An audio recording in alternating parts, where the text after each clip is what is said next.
You are sitting on the couch. Across the room, your cat freezes in the doorway, eyes locked on you like they are reading your soul.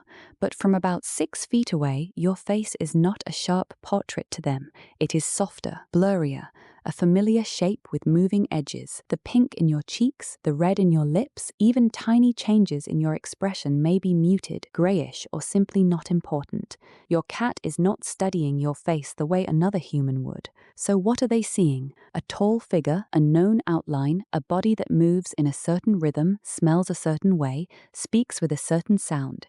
And that raises the real question. If your cat cannot clearly see your face, what exactly are they recognizing when they look at you? Because once you stop imagining your cat sees you the way you see yourself, everything about their behavior starts to change. That is where Dr. Susan changes the frame. She is not asking, does your cat know your face? She is asking something better. What information does your cat actually use to know it is you? By the end of this journey, you will understand the strange toolkit your cat depends on. Color, sharpness, motion, scent, voice, routine, emotional tone, not as separate facts, as one living map. Because the biggest mistake pet parents make is assuming recognition works like it does for us. We look for faces first: eyes, mouth, expression, identity. Cats do not have to. Your cat may know your footsteps before you enter the room, your smell on a blanket, the sound of your keys, the time you usually stand up, the way your body softens before you reach down. To them, you are not just an image, you are a pattern of safety. And the first clue is hidden inside the cat's eyes, because their world is not less vivid than ours. It is built for a completely different job. A cat's eye is not built like a tiny human camera. It is built like a night watchman. Inside the eye, cats have more rod cells than we do. Rods are the cells that help detect light and motion, especially when the room is dim and the edges get soft. That is why your cat can track a toy skimming across the floor at dusk, even when you barely see it. But there is a trade-off. Sharp detail is not their strength. What looks clear to you from across the room may look blurred to your cat. Your eyes can read small facial features at a distance, the shape of a smile, the line of an eyebrow, the tiny changes around the eyes. Your cat is getting less of that. Several feet away, you may not be a crisp portrait. You may be a tall, moving form, a familiar outline, a body with a certain rhythm, entering through a certain doorway at a certain time of day. Color changes the picture too. Cats do see some color, but not the rich human spectrum. Reds and pinks are muted. Your red sweater, your flushed cheeks, your skin tone, all of that carries less meaning than contrast, movement, and light. So when your cat looks at you, the face is not the main headline. The headline is motion. How you walk, how you bend, how your hand moves before food appears, how your shoulders lower when you are calm. Their vision catches patterns, not portraits, and that changes everything. Because if your cat cannot clearly see your face, recognition has to come from somewhere else. So if your face is not the anchor, the next question is even stranger. How does your cat know it is you? The answer starts before you enter the room. Your cat may hear the tiny metal scrape of your keys before the door opens. They may know the weight of your footsteps on the hallway floor. They may notice the pause you always take before turning the handle. To you, these are nothing. To your cat, they are identification. Cats do not need your face to build a file on you. They collect the signals that stay the same. Your voice in the kitchen, your scent on the couch, the way you set a bag down, the hour you usually come home, the little sound your shoes make on tile. Piece by piece, those details become you. This is why a cat may react to your voice from another room, but ignore a stranger standing right in front of them. The stranger has a face, but the stranger does not have the pattern, and this is where consistency matters. If you move calmly, speak in a familiar tone, and follow steady routines, your cat can predict what happens next. Prediction creates safety. Safety creates recognition. But when the same person becomes loud, sudden, or unpredictable, the pattern breaks. The body may be familiar, but the signals feel wrong. Your cat may hide, freeze, or watch you from a distance, not because they forgot you, but because the version in front of them no longer matches the one they trust. So your face is not your name, your pattern is, and this is where the story becomes more intimate, because to your cat, you are not just a body, you are a routine. A routine is not boring to a cat, it is a map. When you wake at the same hour, walk to the same room, open the same cabinet, and fill the same bowl, your cat is not just waiting for food, they are learning cause and effect. This sound means breakfast. This voice means calm. This door means you leave. This time of day means you return. Over days, then weeks, then years, those repeated moments become your identity. That is why a small change can feel huge to them. You may come home late once and think nothing of it, but your cat may sit by the door longer than usual, ears angled forward, body still. You may bring in the smell of another animal, and suddenly they sniff your shoes like evidence. You may argue loudly in the kitchen, and the room they trusted becomes uncertain. The problem is not that cats demand perfection. The problem is that cats are territorial animals with sensitive nervous systems. They feel safer when the world behaves in ways they can predict. Their home is not just walls and furniture. It is a system of smells, sounds, paths, feeding times, sleeping places, and emotional weather. And you are part of that system, not as a background figure, as a living landmark. Your cat builds their day around what you do again and again. The chair you sit in, the tone you use, the hand that reaches down gently, the return that proves leaving is not forever.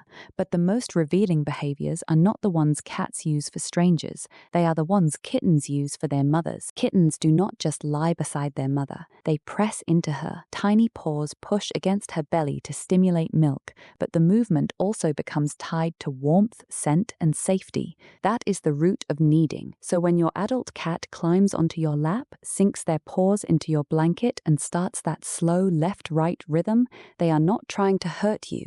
They are repeating an old comfort pattern. The same thing happens with meowing. Adult cats do not usually hold long meow conversations with other adult cats, but with humans, many cats become strangely vocal. A short cry by the bowl, a rising sound at the door, a soft chirp when you enter the room. They have learned that you respond. In a way, they are using a kitten-like signal on the one creature in the house who opens cans, changes water, fixes closed doors, and notices distress. You are not their biological mother, but your role overlaps with the one that mattered most when they were helpless. Food, warmth, protection. That is also why some cats follow you from room to room. It can look clingy, but often it is simpler. Staying near the safe figure helps them regulate. If you move to the kitchen, they appear in the doorway. If you sit at the desk, they curl under the chair. If you shower, they wait outside like the bathroom has swallowed you. Then comes the deepest signal, sleep. A cat that sleeps on your chest, against your legs, or beside your head is choosing vulnerability near you. They are taking your warmth, mixing scent, and trusting that your body is a safe place to go still. Not because you look like a cat, because you behave like safety. And if your cat is treating you like a source of safety, then they are also watching something most people never realize: your mood. Your mood changes the room before you ever touch your cat. Your shoulders rise, your steps get sharper, your voice comes out faster, louder, tighter. To you, it may feel like stress trapped inside your own body. To your cat, it becomes part of the weather. Cats may not read a human face the way another human does. Their vision is built more for motion, low light, and sudden change than for studying tiny expressions around your eyes. So if your cat cannot clearly see your face, what exactly are they recognizing when they look at you? Patterns. They notice the difference between the version of you who moves slowly, speaks softly, and sets the bowl down in the same place, and the version of you who slams a cabinet, paces through the hallway, and snaps at a sound. One feels predictable, the other feels unsafe. That is why a calm human can lower the pressure in a home. A cat resting near a sick or sad owner may not be diagnosing heartbreak. They may be responding to a quieter body, a slower routine, a person who is finally still long enough to become easy to share space with. But the opposite is also true. If the house is full of shouting, sudden movements, and tension, the cat's nervous system has to track all of it. Your stress becomes furniture, your anger becomes noise, your unpredictability becomes a reason to hide. So your cat is not just seeing you, they are measuring the atmosphere you create. But emotions are only half of the map. Because to a cat, love is also territorial. To your cat, the home is not just rooms and furniture, it is a map. The corner of the couch where they sleep, the hallway path they patrol at night, the chair leg they rub after breakfast, the blanket that smells like them and like you. Every day, your cat is writing the house in scent. When they rub their cheek against a doorway, they are leaving chemical messages from glands around the face. When they scratch a post, they are marking it with scent from their paws. When they curl on your laundry, they are not just being cute, they are blending you into the territory. That is why your absence can matter so much. You leave for work and the house changes. Your footsteps stop, your voice disappears, your scent begins to fade from the places where it is usually strongest. So your cat follows you from room to room. They rub against your legs when you return. They lie on your suitcase before a trip, not because they understand airports, but because that object smells like disruption. To them, you are not separate from the home. You are one of its landmarks, a moving, breathing landmark with a voice, a schedule, and a scent trail. And when that connection becomes consistent enough, scientists have a name for what forms next: attachment. In attachment studies, many cats do something that looks surprisingly familiar. When their person is nearby, they explore. They sniff the room, they climb, they check the window. Then, after a short separation, they come back, touch base, and settle again. That is the secure pattern. The human is not a cage. The human is a safe point. But not every cat shows safety the same way. An anxious cat may cry when you leave the room. They may follow tightly, push into your hands, or seem impossible to comfort when you return. Their body is asking the same question again and again.